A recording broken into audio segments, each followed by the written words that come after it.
सावन का महीना शिव और पार्वती की पूजा का विशेष समय माना जाता है।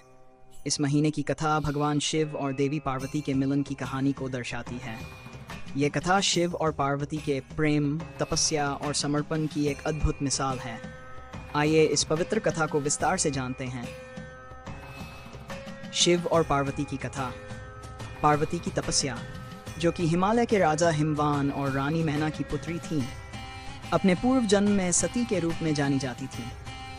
सती भगवान शिव की अर्धांगिनी थी, लेकिन जब उनके पिता दक्ष ने शिव का अपमान किया तो सती ने स्वयं को योग अग्नि में भस्म कर लिया।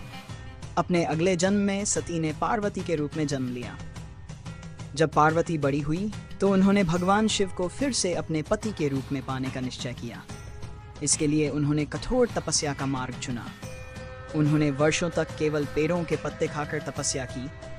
फिर कुछ समय बाद उन्होंने बिना भोजन और जल के तपस्या जारी रखी।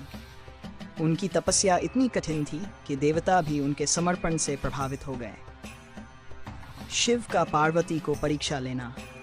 भगवान शिव पार्वती की तपस्या से प्रसन्न हुए, लेकिन वे उनकी परीक्षा लेना चाहते थे। उन्होंने एक साधु का रूप धारण किया और पार्वती के पास गए। शिव ने साधु के रूप में पार्वती से कहा कि वह एक अज्ञानी और विक्षिप्त तपस्वी से विवाह करने की बजाय किसी सुंदर, युवा और योग्य पुरुष से विवाह कर लें।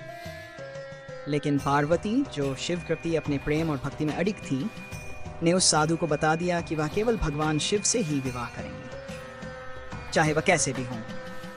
शिव ने पार्वती की परीक्षा में सफल होने के बाद अपने वास्तविक रूप में प्रकट होकर उन्हें वरदान दिया और कहा कि वह उन्हें अपनी पत्नी के रूप में स्वीकार करेंगे। विवाह और सावन का महत्व। भगवान शिव और पार्वती का विवाह बड़े धूमधाम से हुआ।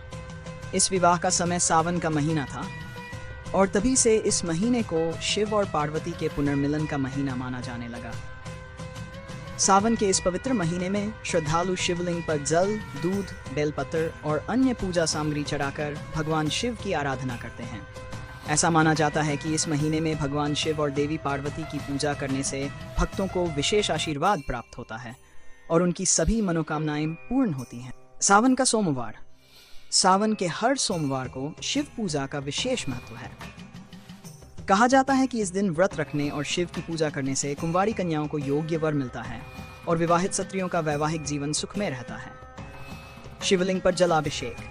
इस महीने में शिवलिंग पर जलाभिषेक और बिल्व पत्र चढ़ाने से भगवान शिव अत्यंत प्रसन्न होते हैं और भक्तों की सभी इच्छाएं पूरी करते हैं। हरियाली तीज। सावन के महीने में हरियाली तीज भी मनाई जाती है, जो कि पार्वती जी की पूजा का पर्व है। इस दिन महिलाएं अपने पति की लंबी उम्र और सुखमय जीवन के लिए व्रत करती हैं। इस प्रकार सावन का महीना भगवान शिव और देवी पार्वती के मिलन की कहानी को याद करते हुए भक्तिभाव और श्रद्धा से उनकी पूजा का समय है।